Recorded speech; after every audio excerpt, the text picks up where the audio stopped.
Perkenalkan, nama saya Neni Haryati Taunu dengan NIM 101-2021-0088, kelas A semester 2, program studi pendidikan agama Kristen.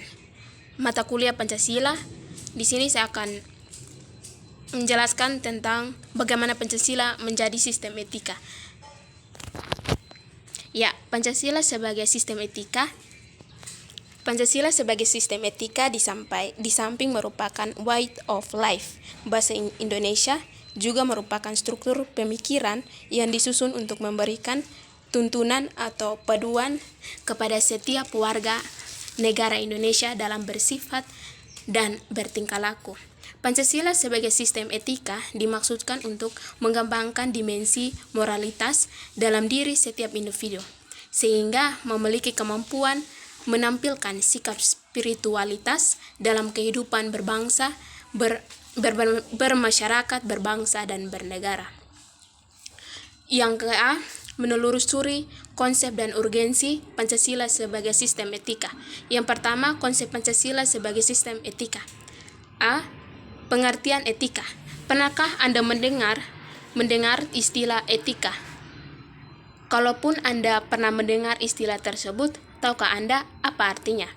Istilah etika berasal dari bahasa Yunani ethnos yang artinya tempat tinggal yang biasa. Padang rumput, kandang, kebiasaan, adat, watak, perasaan, sikap, dan cara berpikir. Secara etimologis, etika berarti ilmu tentang segala sesuatu yang biasa dilakukan atau ilmu tentang adat.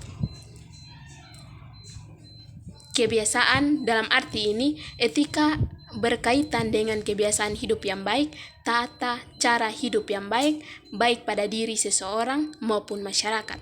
Kebiasaan hidup yang baik ini dianut dan diwariskan dari satu generasi ke generasi yang lain. Dalam artian ini, etika sama maknanya dengan moral. Etika pada umumnya dimengerti sebagai pemikiran filosofis mengenai segala sesuatu yang dianggap baik atau buruk dalam perilaku manusia. Keseluruhan perilaku manusia dengan norma dan prinsip-prinsip yang mengaturnya itu kerap kali disebut moralitas atau etika. Yang berikut yaitu etika selalu terkait dengan masalah nilai, sehingga pembicaraan tentang etika pada umumnya menceritakan tentang masalah nilai, baik atau buruk. Apakah yang Anda ketahui tentang nilai? Freudisi menerangkan bahwa nilai merupakan kualitas yang tidak real karena nilai itu tidak ada untuk dirinya sendiri. Nilai kebutuhan pengembangan untuk berada. Misalnya nilai kejujuran meletak pada sikap dan kepribadian seseorang. Yang ke-B, aliran-aliran etika.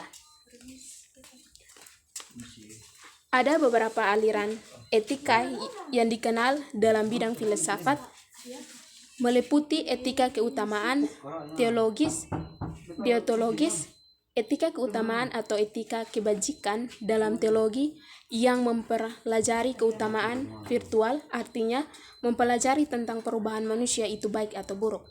Pancasila.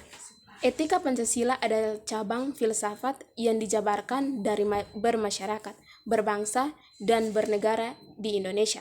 Oleh karena itu, dalam etika Pancasila terkandung nilai-nilai ketuhanan, kemanusiaan, persatuan, kerakyatan, dan keadilan. Kelima nilai tersebut membentuk perilaku manusia Indonesia dalam semua aspek kehidupannya. Yang berikut yaitu urgensi Pancasila sebagai sistem etika. Etika Pancasila diperlukan dalam kehidupan berbangsa dan bernegara sebab berisikan tuntunan nilai-nilai normal yang hidup. Namun diperlukan kajian kritik rasional terhadap nilai-nilai moral yang hidup tersebut agar tidak terjebak ke dalam pandangan yang bersifat mitos. Yang B, menanyakan alasan diperlukannya Pancasila sebagai sistem etika. Pancasila sebagai sistem etika diperlukan dalam kehidupan politik untuk mengatur sistem penyelenggaraan negara. Anda dapat membayangkan apabila dalam penyelenggaraan kehidupan berbangsa tidak ada sistem etika yang menjadi guansi atau tuntunan bagi para penyelenggaraan negara. Niscaya negara akan hancur. Beberapa alasan mengapa Pancasila sebagai sistem etika itu diperlukan dalam penyelenggaraan kehidupan berbangsa di Indonesia meliputi hal-hal sebagai berikut. Pertama, dekadensi moral yang melandas kehidupan bermasyarakat, terutama generasi muda, sehingga membahayakan kelangsungan hidup bernegara. Yang kedua, korupsi akan bersimpan karena para penyelenggara negara tidak memiliki rambu-rambu normatif dalam menjalankan tugasnya. Yang ketiga yaitu kurangnya rasa perlu kontribusi dalam pembangunan melalui pembayaran pajak. Keempat, pelanggaran hak-hak asasi manusia atau HAM dalam kehidupan berbangsa di Indonesia ditandai dengan kelemahannya pelanggaran seseorang terhadap hak pihak lain. Kelima, kerusakan lingkungan yang berdampak terhadap berbagai aspek kehidupan manusia seperti kesehatan, kelancaran penerbangan, nasib generasi yang akan datang, global warming, perubahan cuaca, dan lain sebagainya. Yang ke-C, menggali sumber histori, sosiologis, politis tentang Pancasila sebagai sistem etika. Yang pertama, sumber historis. Pada zaman Orde Lama, Pancasila sebagai sistem etika masih terbentuk sebagai filosofis Grundlass atau Walter Scott. Pada era reformasi, Pancasila sebagai sistem etika tenggelam dalam hiruk pikul perubahan kekuatan yang menjuru kepada pelanggaran etika politik.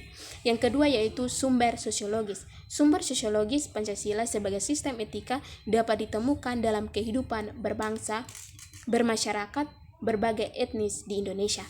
Yang ketiga, sumber politis.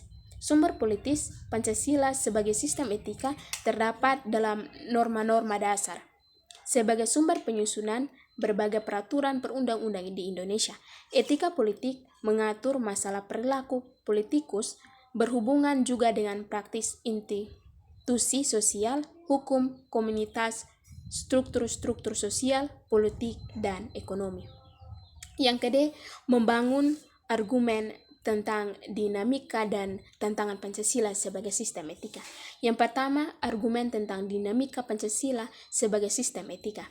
Pertama, pada zaman Orde Lama, pemilu diselenggarakan dengan semangat demokrasi yang diikuti banyak partai politik, tetapi dimenangkan 4 partai politik yaitu Partai Nasional Indonesia atau PNI, Partai Muslim Indonesia, Parmusi, Partai Hatu Ulama PNU, dan Partai Komunis Indonesia PKI.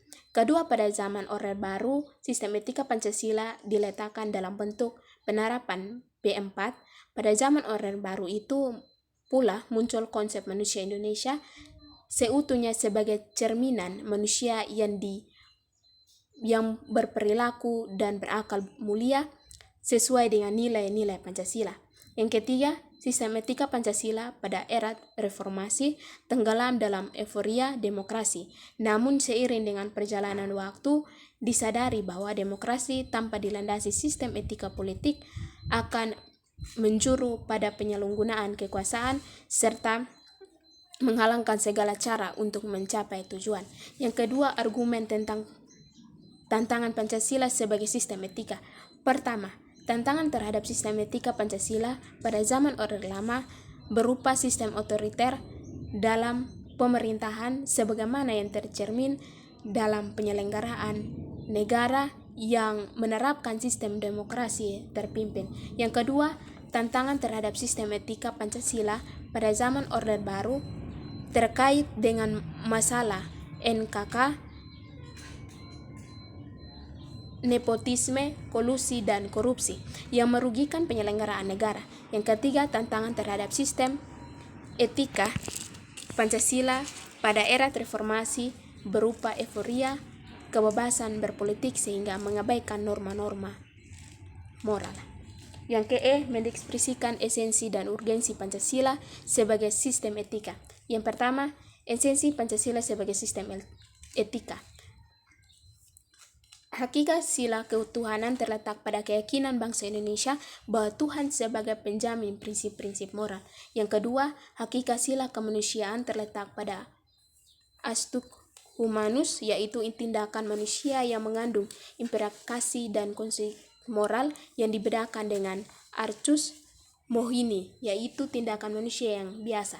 Yang ketiga, hakikat sila persatuan terletak pada kesediaan untuk hidup bersama sebagai warga bangsa yang mementingkan masalah bangsa di atas kepentingan Indonesia atau kelompok. Keempat, hakikat sila kerakyatan terletak pada prinsip musyawarah untuk mufakat, artinya menghargai diri sendiri sama halnya dengan menghargai orang lain. Kelima, hakikat sila keadilan sosial bagi seluruh rakyat Indonesia merupakan perwujudan dari sistem etika yang tidak menekankan pada kewajiban semata atau menekankan pada tujuan belaka, tetapi lebih menonjolkan keutamaan yang terkandung dalam nilai keadilan itu sendiri. Yang kedua, urgensi Pancasila sebagai sistem etika. Hal-hal yang penting yang sangat urgen bagi pengembangan Pancasila sebagai sistem etika meliputi hal-hal sebagai berikut. Pertama, meletakkan sila-sila Pancasila sebagai sistem etika berarti menempatkan Pancasila sebagai sumber moral dan inspirasi bagi penentu sikap, tindakan, dan keputusan yang diambil setiap warga negara. Yang kedua, Pancasila sebagai sistem etika memberikan guaransi bagi setiap warga negara sehingga memiliki orientasi yang jelas dalam tata pergaulan baik lokal, nasional, regional, maupun internasional. Yang ketiga, Pancasila sebagai sistem etika dapat menjadi dasar analisis bagi berbagai kebijakan yang dibuat oleh penyelenggaraan negara sehingga tidak keluar dari semangat negara kebangsaan yang berjiwa Pancasila. Keempat, Pancasila sebagai sistem etika dapat menjadi filter untuk menyaring pluralitas nilai yang berkembang dalam kehidupan masyarakat sebagai dampak globalisasi yang memengaruhi pemikiran warga negara. Yang F, rangkuman tentang pengertian dan pentingnya Pancasila sebagai sistem etika. Pancasila sebagai sistem etika adalah cabang filsafat yang dijabarkan dari sila-sila Pancasila untuk mengatur perilaku kehidupan bermasyarakat, berbangsa, dan bernegara di Indonesia. Oleh karena itu, di dalam etika Pancasila terkandung nilai-nilai ketuhanan, kemanusiaan, persatuan, kerakyatan, dan keadilan. Kelima nilai tersebut membentuk perilaku manusia Indonesia dalam sebuah aspek kehidupannya. Pentingnya Pancasila sebagai sistem etika bagi bangsa Indonesia ialah menjadi rambu normatif untuk mengatur perilaku kehidupan bermasyarakat, berbangsa, dan bernegara di Indonesia. Dengan demikian, pelanggaran dalam kehidupan berbangsa seperti korupsi, penyalahgunaan kekuasaan dapat diminimalkan. G. Tugas belajar lanjutan proyek belajar Pancasila sebagai sistem etika. Untuk memahami Pancasila sebagai sistem etika, Anda dipersilakan mencari informasi dari berbagai sumber tentang beberapa kasus yang memperlihatkan keterampilan individu atau kelompok dalam merumuskan solusi atau problem moralitas bangsa, misalnya kepatuhan membayar pajak, mencegah korupsi, dan lain-lain, dengan pendekatan Pancasila. Beberapa contoh individu atau kelompok di lingkungan Anda yang melaksanakannya proyek belajar implementasi Pancasila dalam kehidupan nyata. Sekian dan terima kasih. Tuhan Yesus memberkati.